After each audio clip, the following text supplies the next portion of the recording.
Hello and welcome to Comic Solving Problems. I'm Stephen Allen. And I'm Eric McElroy. Hello. It's still the Brighton Festival, and this show is part of it, so it's another one of these comedy specials for the comedy extravaganza that is the Brighton Festival. Yes. Normally, Comic Solving Problems is us two sitting around looking at the news and solving all the problems, fixing absolutely everything. But we're taking time off from that, so sorry if things have got worse in the world. They could have got better. It depends how you measure it, and even then, you'd have to be measuring it badly, like putting the ruler in it. Really, you'd have to be metaphorically shoving the ruler really quite in to make the problems look longer. And I don't know what that was a reference to. Is that like something your granny used to say? God, I she hope wouldn't not. have said it with accent.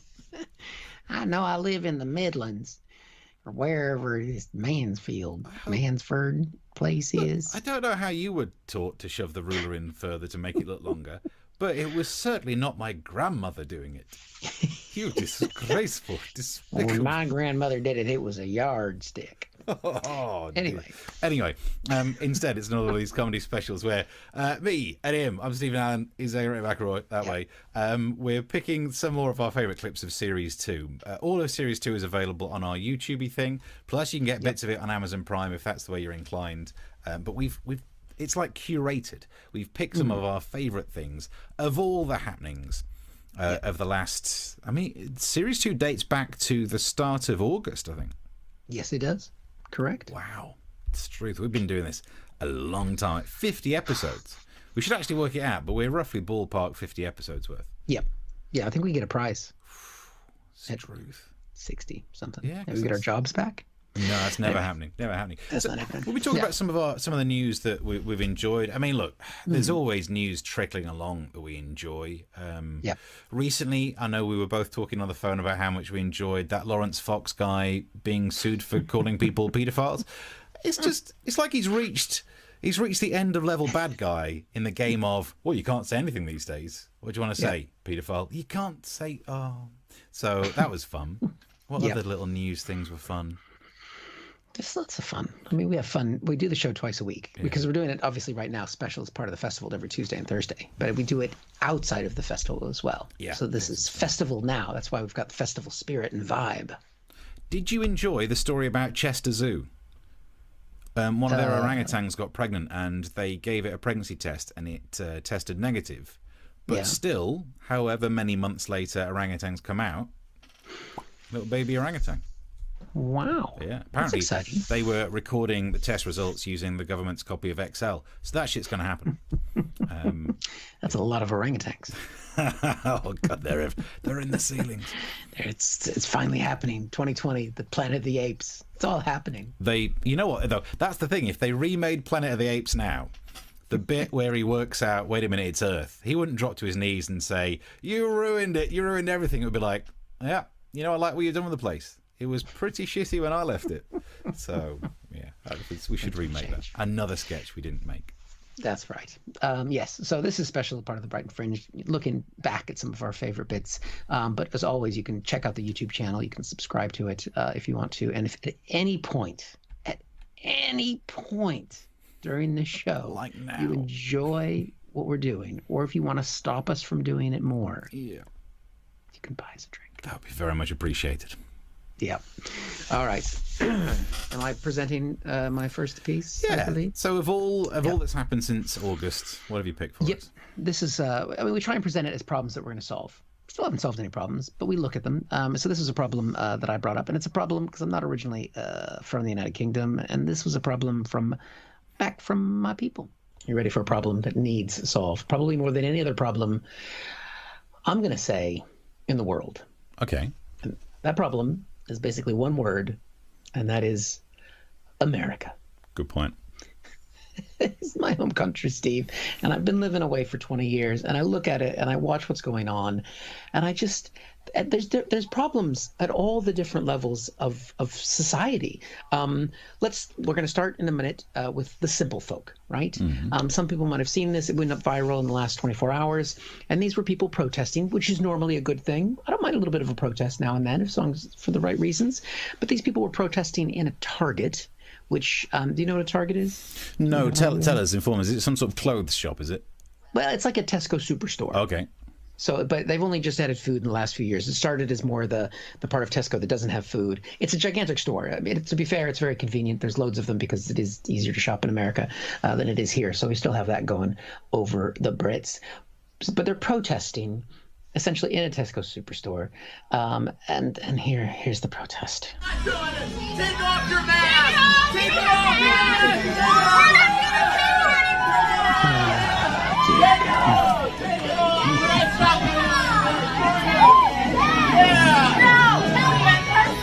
Yeah, we got someone! Take it off! These first couple things you're going to notice from that, Steve. Notice, they're all white. Yeah. There's just something there about the fact that there's just a level of privilege going on. Look at how much we're suffering. Oh my God, I get sunburned and I can't do with a mask. And I'm just so sick of living in one of the richest countries on earth and having to spend my time in Target rather than go to the fancy mall. I mean, these are people who have never struggled, Steve. So we've got that base level of idiocy in America. That's a problem. But then it starts to go up. And we've got, and we're used to having an idiot president. But he's not the only idiot that wants to be president, which we can see here. Kanye, who's running for president, he's got campaign staff. He's struggled to get on the ballot, but he's warned his staff not to fornicate. Good advice. I mean, it's an interesting agenda that he's put forward. That's the first policy I've actually heard him talk about. And Steve, I haven't really talked about the Kanye candidacy. I haven't really talked about Kanye very much, partly because I'm not a fan, but I don't know. I mean, he's like this person that's a celebrity. I guess I suppose he's talented. It's not my music. I mean, if it's not Kenny G or John Denver, I struggle. Yeah. But I mean, I guess he can run for president. Sure. I mean, the bar for president has been pretty much lowered. Yeah. But he hasn't really said a lot about what he wants to do, what his agenda is, other than stopping his staff from having a good time. I mean, to be fair, maybe stopping fornication is a good thing because then it stops people being born who are protesting in a Target. Maybe that's what he's trying to do. Yeah. Maybe there's a whole level of game work here that I don't understand. I do know that he did send out this message. Wow. Yep. In case you're wondering what's happening there, Steve, that is Kanye has, much like us, he's turned to streaming. It's popular. Everybody's doing it. He is, I guess he thinks that qualifies him to be president. He's pissing on Grammy. What does Grandad think about that? Oh, Steve. It's a Grammy, not the Grammy. Right. I mean, I guess that is a qualification for being president. I mean, normally, the current president gets pissed on. Kanye's switching it up. He's just something different. And you think, well, how do we know? Because we don't see anything other than the shoes and the stream and the Grammy and the toilet. Yeah. How do we know this is Kanye's wee-wee? Because he tweeted it. Okay.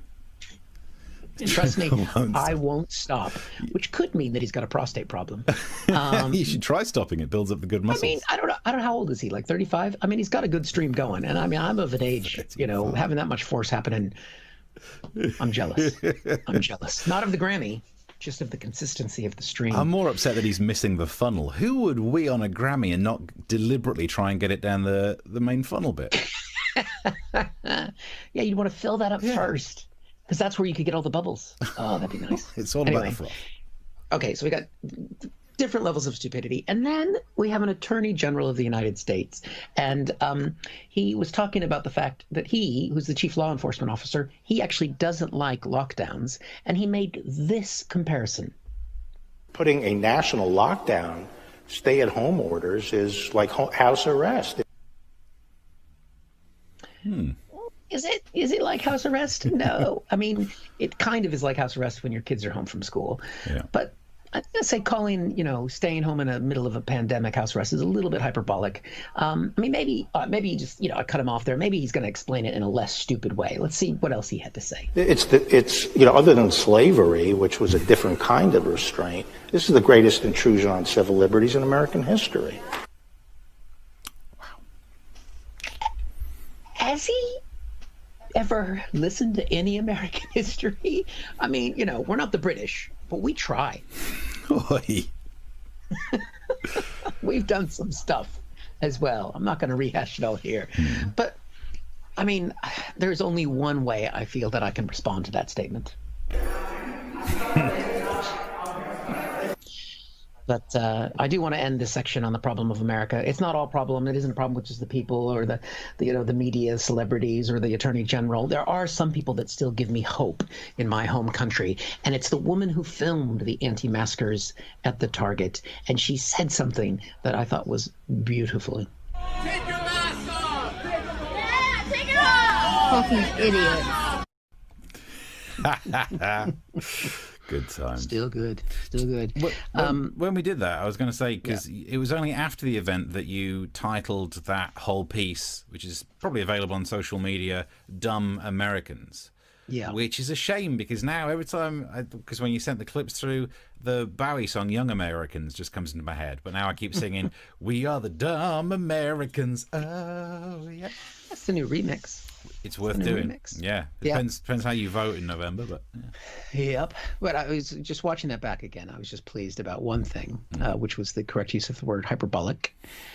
And it reminded me of the time that I was on national television, because I'm not on the MASH report, but I've gotten a little bit of TV exposure over the years. This guy's famous. This guy over here. 2014, I was being interviewed, BBC, Sky, I can't remember, and because so many, and it's usually those two, and I was talking about the Scottish independence, and live on air. So, and I said, I was given an example of something, and it wasn't very clear. The subject I was talking about. So I said it was a bit opaque.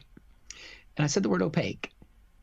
And in your mind, when you're speaking, in your mind, it's like, does that mean unclear? And so I got off air and I turned to the person that was with me. I was like, did I use that word correctly? And he's like, yes. I was like, yes.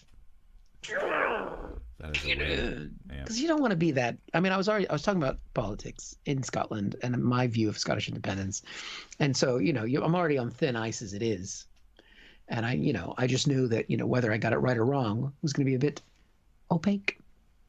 Yep, and then I mean, it's a great story, but you don't know what it would be like to know Eric and do a show with him during that year. Together, we were doing a show that was basically what this thing's based on, where we would sit in a small venue on the free side of the Edinburgh Festival and invite topical questions from the audience and just sit there riffing.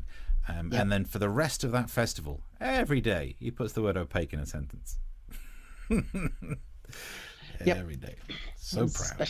Especially, I said on national television correctly. I was just like, as I was saying, I was just like, fuck. I mean, look, it would have been embarrassing if you got it wrong, but in terms of hyperbolic, which you use right, beautifully done. Even if you'd have got it wrong, it wouldn't have been as embarrassing as Natasha Bedingfield in the song Unwritten, where she has the lyric, no hyperbole to hide behind. So, and that's it now. It's a song, it's been made, it's released, everyone can download it, it's all over Spotify probably, and everyone listens to it and goes, oh, you mean hyperbole? And that, how do you live that down? I mean, she's not the most embarrassing member of the family, we all know her brother, but other than that is a difficult one to shake off. It must be the most embarrassing thing ever. Sorry, that was a hyperbole. I used it right. You did. Well done. Not talking about me. Actually, it moves us nicely on to the next topic. So in case you've just joined us, it's the Brighton Festival. Keep getting that wrong because of Edinburgh. It's the Brighton Festival, the comedy experience that is that. We're doing this special version of Comic Solving Problems, taking our pick of some of the favourite bits we've done in Series 2. And it's not all been the big stories. There was small stories that cropped up, like there was a news story some researcher had worked out that full stops And Generation Z or millennials or whatever incorrect euphemism we're using for young people these days. I mean, like millennials, the oldest millennial is something like 38. Yet the newspapers use it as if they're some young whippersnapper who doesn't know anything. So maybe it was Gen Z that they were talking about, and the fact that some punctuation wigs them out. We dealt with it in this way. Here we go. It's the first part. Gen Z, intimidated by full stops. Linguist issues warning. What are you meant to do at the end of a sentence? Well, you don't need to put a full stop because you send the message. See, this is the real issue of this story that no one's discussed. Yeah. Because there are two types of people in this world. There are those of us who would write a block of text, and at the end of it, we will click send. Yep. And if you receive one of those, you receive one notification. Oh, I got a message from a friend. Then there are those other knobbers who every single time they've half-baked a thought, click send because they can't wait to get it sent, and then just send more and more and more. It's a flipping onslaught. Yep. Oh, I got a message from... Oh, 2 messages, 3 messages. That's just a word. That's just an emoji. That's just a space. Is he sitting on his phone? Why is he sending so many... What the... Anyway, how are you, Steve? Why would you separate those two up? It needs to stop. So that was take one of it. The amount of acting. If you've not watched this show before, you're missing out on some good method acting. Very good. But then, look, we don't just pick these frivolous stories and do a light touch. We dig deep to see what are the actual connotations of these news stories. So bearing in mind, we've just found out that Generation Z don't like full stops. Okay. We concluded this. I understand their logic. If you are going to click send when you've finished typing, you don't need a full stop. But then the result should be Generation Z say, I feel like you don't need full stops. Not, I'm intimidated by it. Why bring emotion into it? Because then you get to be the victim of punctuation. And it means at some point, someone at work will have to have a meeting that goes like this. Well, thank you for coming to this HR meeting. Jonathan, I'm afraid we've had some complaints about your behaviour. Simon, I wonder if you'd like to explain. Sometimes when you talk to me, I find it really aggressive. I'm not aggressive. Oh, he's been mean to me again. What have I done? Thank you. I don't understand. Oh, he's doing it again. Simon, I wonder if you could explain exactly how Jonathan is upsetting you. When you finish sentences, it means you'd be using a full stop, and I just find full stops really triggering. Full stops aren't aggressive, it's just a part of speech. It just did too! No, the one in the middle was a semicolon. I don't really know how you use those. Yeah. You know, I just... Oh! Now what? You abandoned the sentence, and that would be an ellipsis? That's 3 dots. No, I'm sorry, but sentences end. It's not aggressive, it's not shutting you down, it's not attacking you, it's just language, period.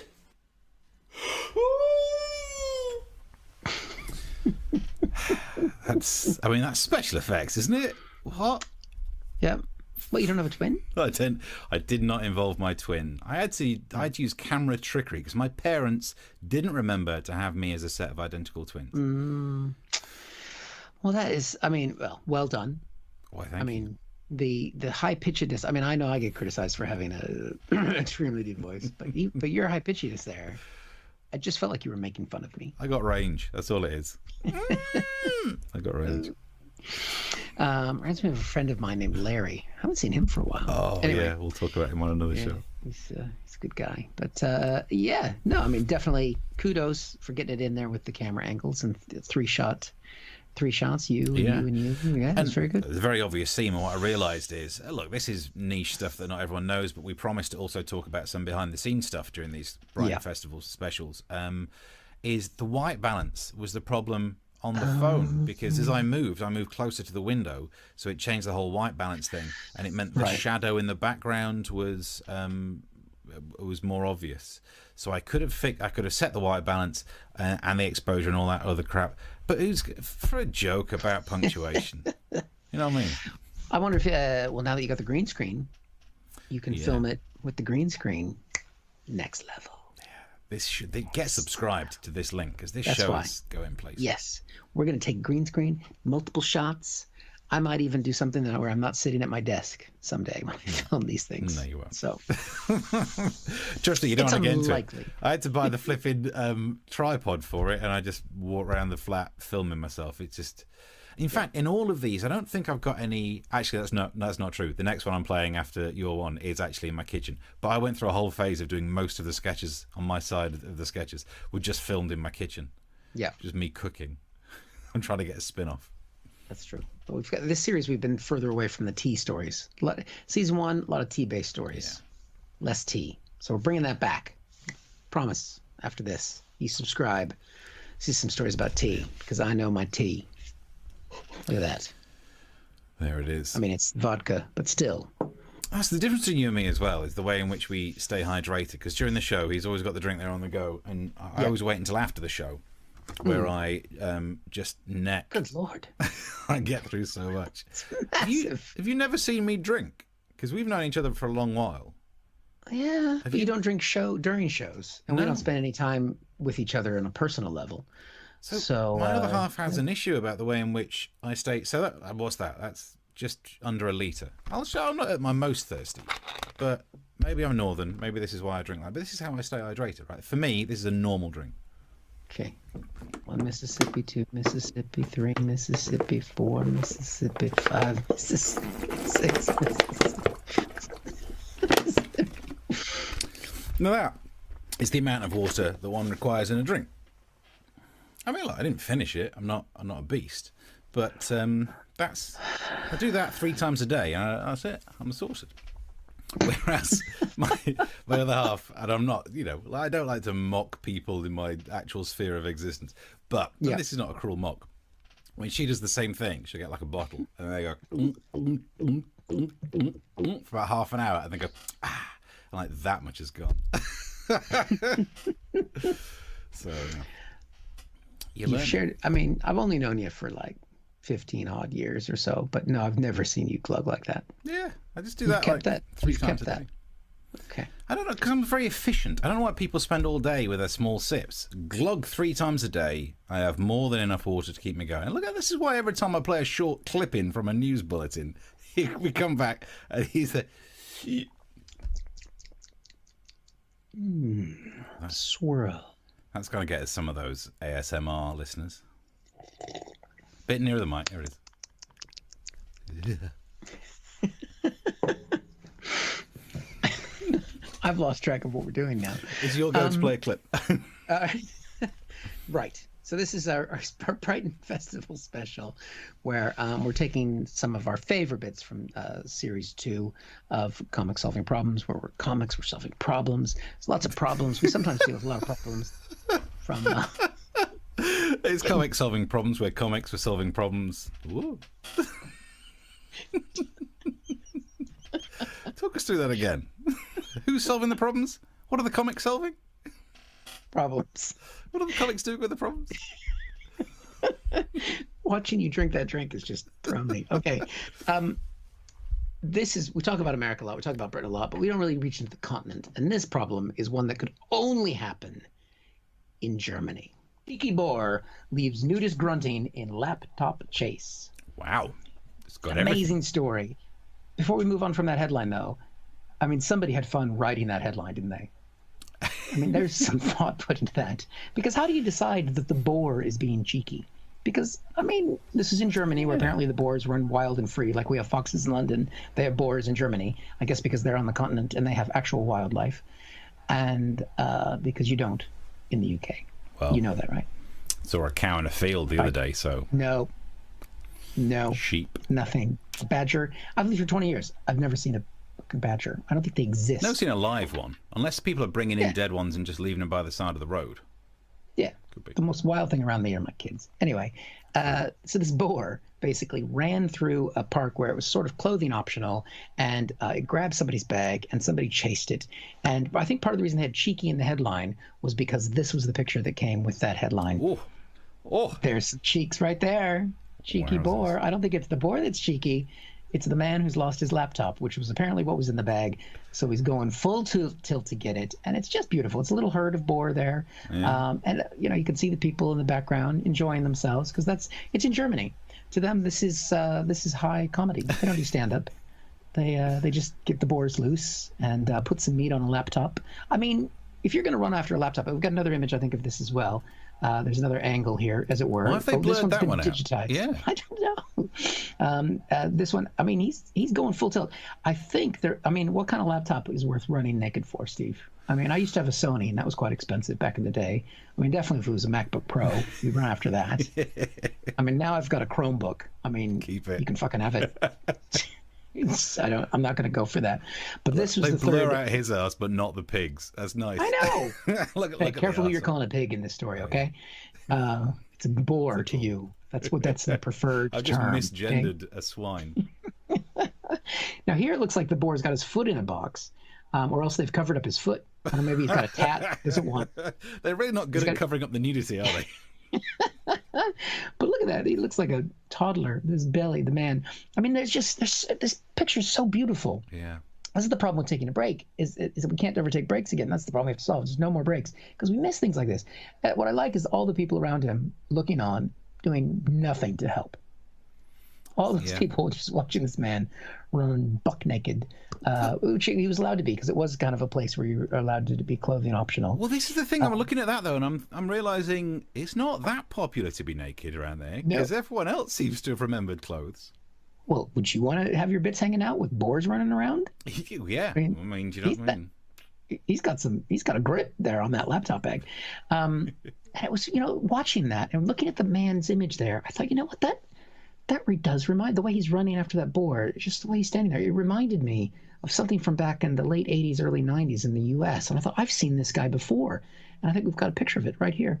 There he is. Look at Nice. that. That's him. He's got a laptop in his hand. Yeah. But the reason why he's got all that hair is because that was back in the 80s. And we didn't shave everything back then. That's true. Those were the days. Yeah, Those the days. Yeah. You can have proper growth. Let's not get into the details. Wow. We covered the big stories this year in this season. Yeah, of course it was big. It was a Sasquatch. They're massive. Yeah. There is a bit where they pixelate his bottom. And it is a bit like, that's not how he's going to be recognised. If you're trying to protect his identity, cover his face.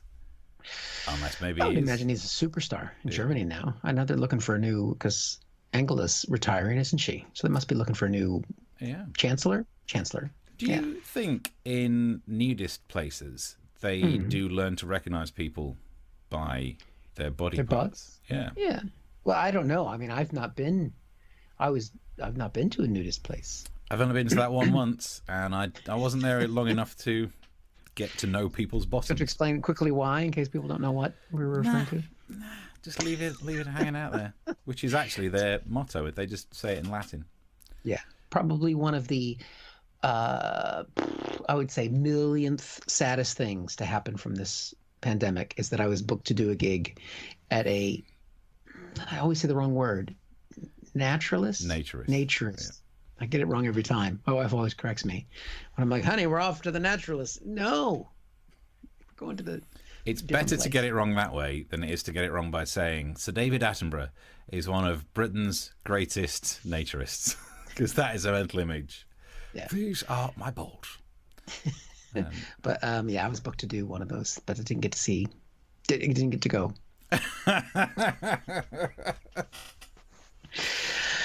Tragic. Tragic. This is the Brighton Festival special of comic solving problems. We're going through some of our favourite clips because we do this show twice a week. Every single week. We've been churning these out for ages. For the second series, which is on YouTube, but also Amazon Prime and places like that, we covered many different stories. I did say that I hadn't done many that actually involved me being in the kitchen. There was one sketch. I think this is the only kitchen-based sketch that I've done this series, I think. Anyway, have a look. Okay. Brexit. No deal can be a good outcome in cis PM. I can't do it, man. I can't do it again. No, because did we get this? Trying to write jokes about Brexit again would be like going back to an ex. Look, we had fun for a short time back then, a couple of years ago. Yeah, it was a laugh for a while. But then things got nasty and stuff got said on social media and all very mean. And if anything, I've moved on. I've found someone new. You don't know her. She's called COVID. and I write jokes about her now. Look, I feel we owe it to do some jokes about it, I guess. Okay, whatever. Boris Johnson did. He said it was an oven-ready deal, and now he's saying no deal would be good. Okay. I mean, it's effectively like this. Oh, hiya. Yeah, and I just got in. Yeah. You've put things on a plate for me that I can just put in the oven. Oh, thank you. That's really nice. Was that? It would be a good outcome if I didn't eat it. Oh, I'm sorry, I'm confused. So the stuff you put on a plate, yeah, it's oven ready. And you're saying it would be good if I went without food. What have you put on the plate? It's a plate full of shit, isn't it? And that is a metaphor. I don't know if it is or not. What was on the plate? So that's why we had to do the zoom in, because I didn't realise it was in shot. I just wanted to be able to lift the tissue up. It was an empty plate. So I was like, oh, well, it's clearly not a plate full of shit. So the metaphor falls down. So I had to do the crafty, slow zoom in, like they're just realising there's a shark in the waters. Yeah, the things. And also, thankfully, since then, I think I've lost some weight, because my word, that was full on Santa style. You know, hey. The problem with that video is I look like I shouldn't have been eating any dinner left for me anyway. Yeah.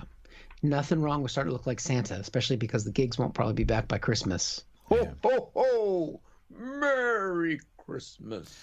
Because it's nearly time. Next month is when, because I do more voiceovers now to try and scratch a living out of that. And normally I get some Santa voiceovers.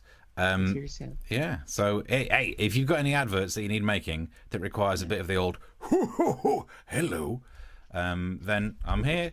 But I can only normally do about a week's worth of those before I lose my voice, so get in soon. That's creepy. It is. It's a superpower that no one should be able to sound like someone who can entice children in a shopping mall. Yeah, especially in the middle of a pandemic.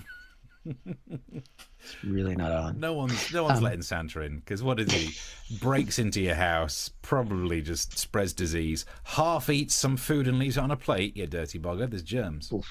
Yeah, that's not good. So in case you're just joining us, this is part of our Brighton Festival special, looking back on our favorite bits of what we've done in Series 2 of Comic Solving Problems. We're cracking through them, aren't we? Yeah, we're doing all right. So of all the problems that we solved, the next one we're over to you.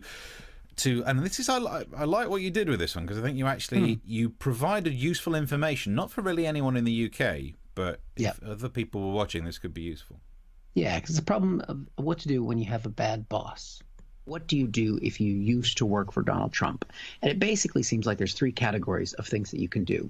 And we've seen this based on today's headline for Steve Bannon. And one of the things you can do is you can get arrested. It's a popular choice for people who used to work for Donald Trump. Steve Bannon was a campaign manager. We can see we've got another Donald Trump's first campaign manager. We've got that here, Corey Lewandowski. He was charged with assault for grabbing a member of the press. That's one option you can go for there. You can go the other way if you want. Also another campaign official. You got Manafort, Paul Manafort. He was convicted. And is now in jail, bless his heart. And the Senate just came out with a report making it look like he pretty much did collude with the Russians. That's one choice.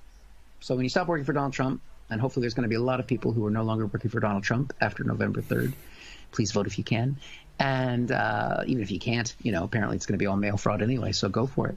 But if there are any dogs and dead people listening, please vote. Any dogs, cats, not the cats. Fickle bastards.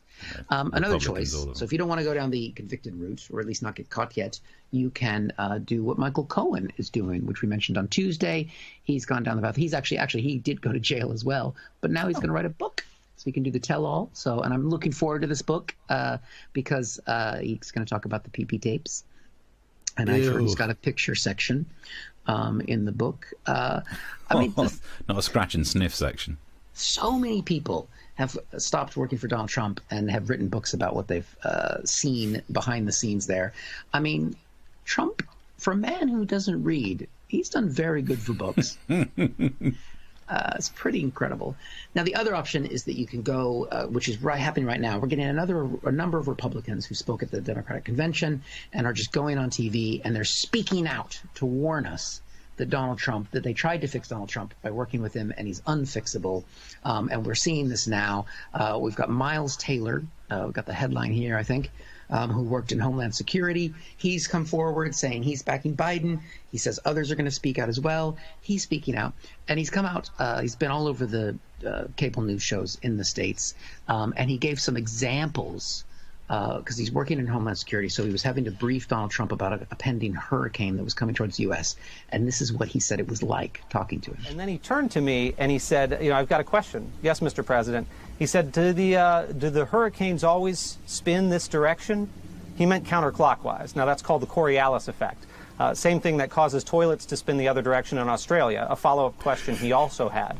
But this is what the president was focused on. Americans were in the path of a deadly hurricane. He needed to get out there and tell them to evacuate, and he was just marveled at the way that hurricanes spin, in a way a third grader might, learning about earth science. Steve, that is a terrible thing to say about third graders. They are smarter than that. Yeah. And it's science. You can see it swooshing there. So, that's how it works. Other way. I love the way you started speaking about the need to evacuate. Well, it's a good job you've been studying toilets. It's another use of them. That's something that Donald Trump would understand. Miles was pretty harsh in that interview about what he found working for Donald Trump. And of course, as in America, because we can do lots of things with political campaigns, his commentary on what Trump would be like if he won re-election has already been turned into a campaign advert, which we have here. The president's reelected. The guardrails will be gone. We should expect, quote, shock and awe if the president wins a second term. You will see a flurry of executive orders. You will see the president pull out of foreign alliances. You will see the president align with dictators around the world. And if right now we're less safe because we have fewer friends and stronger enemies than before, you can expect to see that on steroids in another 4 years of the Trump administration. I'm Donald Trump, and I approve this message. Yep. Good time. What a time to be alive. A time to be alive. Yeah. So there we go. One of our favorites. And so yeah, if you're just catching up with us, the Brighton Festival folks, these are some of our favorite bits of Series 2 of Comic Solving Problems. Yeah. If you're enjoying any part of this show, it really helps. The only reason that we can continue to afford to do this is donations of people who chuck money in our direction. There's links to places at the end of the show. There's a link on screen, but also wherever you're watching this stream, there should be some sort of a URL that we try and post with it. That means you could chuck some quids in our directions, and it keeps the lights on. And for this show, the light's purple. Ooh, yep. And if you don't like us, I have a puppy. Yep. Just saying. We really should do a spin-off show that's basically just a puppy. Yep. All about the spin-off shows is the way forward. All about the spin-off show. All about the puppy. So, obviously, look, there's no getting away from the issue that one of the things that we talked about a lot was coronavirus, because that's why we started doing this version of the show, and then we dropped quarantine from the title, but Series 2 was still dealing with the elephant in the room. Actually, I've got to be careful about that because we're about to talk about Priti Patel. What I'm saying is the story that she made us question ourselves about was, would you would you dob your neighbours in? Would you I'm trying to think of all the East London kind of, you're a narc, would you basically snitch on your neighbours? She said she would, but then Boris Johnson made it all confusing, and it left me in a moral quandary. I'm not the kind of person who sticks his nose into other people's business, but we were being told by the Home Secretary that there was an imperative to do so. We dealt with it. We resolved the issue. We solved the problem like this. Would you snitch on a neighbour? There's that phrase, snitches get stitches, but then do not snitches get a persistent cough, a temperature, and a loss of a sense of smell? It's I don't know what's the best way to do it. I did think if you get caught snitching on someone, these days people are aggressive, and you don't want your neighbours getting angry with you. Imagine you're in a park and you see a big group of people, like 7 people. If you dob them in, they might come and be violent to you because they'll outnumber you. And if they don't outnumber you, maybe have a word with yourself first. But my theory is I will snitch. I will snitch now as long as it goes like this. Well, officer. What brings you to a place like this? Oh, come on, Joe. We both know you're the kind of man who likes to keep his nose to the ground. I thought maybe you might have seen something I might be interested in. My memory ain't so good these days. Well, maybe this might jog your memory. Things are still a little bit foggy. Okay. How about now? Yeah, it's all coming back to me now. Woman at number 47 had an 18th birthday party for her kid. And I can say I have tidied up those wires that hang down from the shelf. Is that how you did the money thing? Yeah, it's all done with wires. Wires. Flipping special Did you reach effects. up? Where was the money coming from when you reach up? It's magic, isn't it? It's magic. There's magic in this show. Yeah. That's what maybe we should stop talking about news and problems and just do a magic show. What do you think? Yeah, I don't think we stand a chance of succeeding at that either. So was nice. If you watch it back again, I mean, it's not magic. It's that my hand was out of shot holding the money. So I then pull it back in from shot. Don't tell me how the trick is done.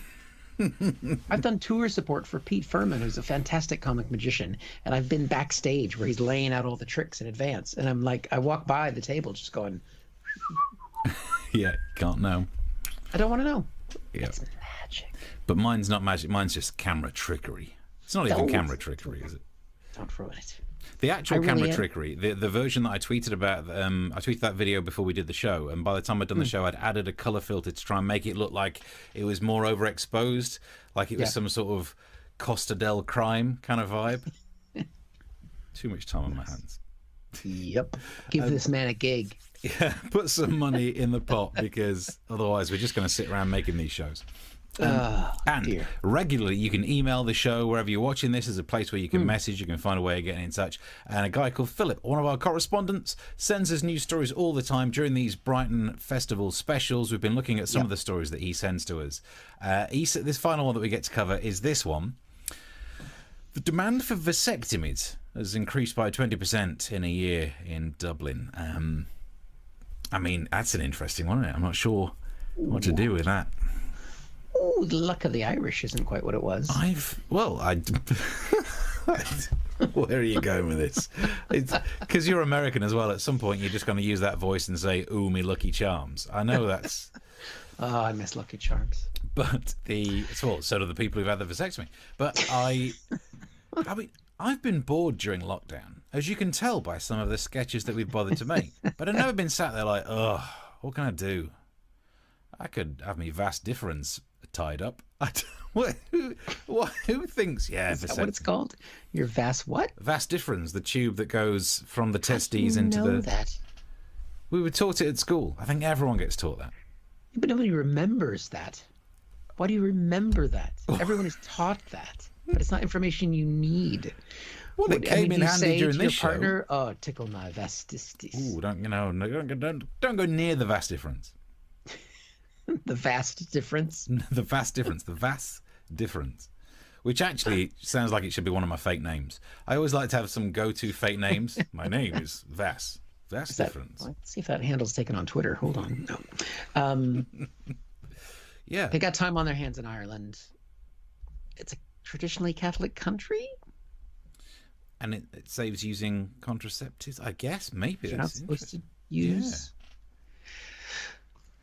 I don't know. I've got some friends in Ireland. I'll give them a call, ask them how their vastistes are doing. Yeah, how's your vastistes? It's a fake name. My name is Vas. Vas different. Keith Vaz. Remember that. In no way is it linked, but I just thought I'd say it out loud. Although Keith Vaz had a fake name when he was, I don't know how much of this was proved, so do we need to say allegedly, hiring some guys to, I can't remember the story, but it had something to do with blokes coming around for some bloke-on-bloke action and something to do with pretending to be a washing machine salesman, that Keith Vaz would pretend to be a washing machine salesman to have these encounters with men. Do you remember that? Okay. I don't recall that story. But then you don't You don't recall that your bald tubes call your vas deferens. So why would anyone recall either of those things? Both could be useful. Because the next time when we're allowed out drinking again, and you get a tap on the shoulder, and some shaven-headed, some bald-headed guy goes, "Do you want to buy a new washing machine?" You've got to think to yourself, "No, might need it later, but no." I was thinking, am I going to get a good deal on this? Remember when people used to come into pubs and offer to sell you DVDs? Yeah. Well, not only that, first week at university, we were in these halls of residence, because I went to university in Birmingham, halls of residence near the Edgbaston cricket ground, and just over the road was a pub that wasn't a student pub. It was just like a proper working class. Blokes go there to slam down some pints. So we're there, because we weren't the most studenty of students, so we didn't annoy them and get thrown out. And this bloke comes round, goes, "Hey mate, do you want to buy?" And he opens his coat up and pulls out the kind of plastic Tupperware box that you get from a Chinese restaurant, and he said, "Want to buy some meat?" And we bought it because we were young and foolish, and we think it was lamb. And I mean, that story was weird back then, but during a pandemic, me remembering just buying some meat from a guy in a pub. I have to say it was pretty remarkable the first time someone knocked on my door in this country and was like, "Yeah, I got a truckload of fish.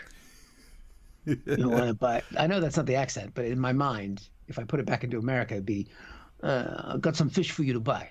You want to buy some fish? I don't really want any fish from you. Why are you buying?" "No, you're what?" "There's some fish in my truck." And then the lady a couple doors down from us, she was so excited that the fish man came around. She bought too much fish, and it didn't fit in her freezer, so she tried to give it to us. And I was like, "I don't want your, like, of all the foods to be selling when you don't know where they've come from." Yeah. No. Different time. It's a different time. That's not a different time. There was a fish guy around right before the pandemic. It's not different times. It's a different class. That's what it is. Because I'm still driving around. It's the same guy. Because I'm from that working class area. No one ever believes it, because I desperately tried to change the way I come across so I could get a job with the BBC, which I eventually did. But it also means absolutely every middle class person has said to me, "Well, you're not working class. You don't get to judge, you dick." So I'm connected to that. Normally I'm a germaphobe and all this stuff, but when someone comes around with some very low price meat, there's a big part of me that just goes, "Oh yeah, tell me more. I can get some well priced meat here."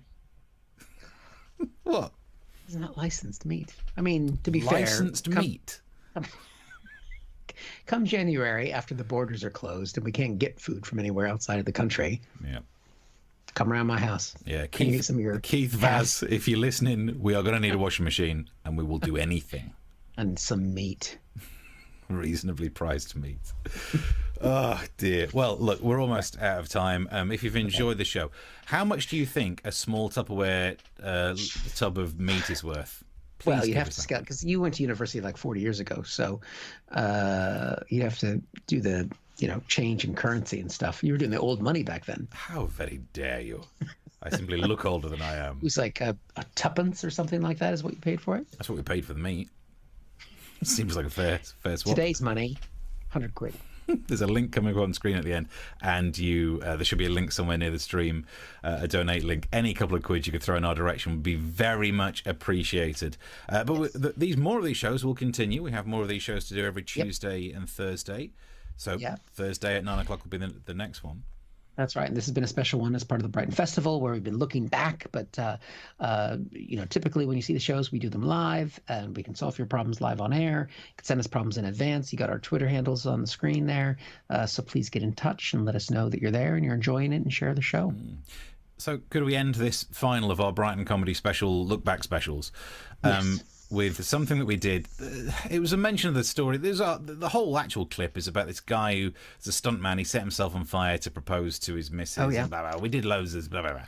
But the bit that I've edited it down to, one of my favourite clips, because it was just the level of messing around that no one needs, but we can get away with it because it's our show. So this is it's one of my favourite things that we've ever done. My other half sent a message straight after complimenting you on your acting during it. Oh. Well, what? So this is the bit we did. Stuntman proposed to his girlfriend while on fire. If that's what you do, then I guess you really could say you've kept the spark alive.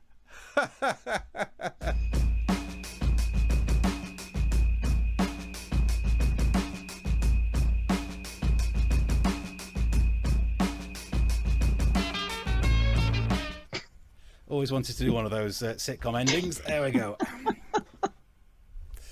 I enjoyed it. Nice. Yeah. You did hold that pose well. Yeah. And I know you only had to move your eyes because you were going to have to click the button for the next bit. So you can see your look. Is it? Yeah. Is it? How long have we done it? Yeah. But no, when you've been married as long as I have, Steve, you learn when to freeze. Is a vision based on movement? What? That's... Oh, God. I don't have to take out the trash. Clever girl.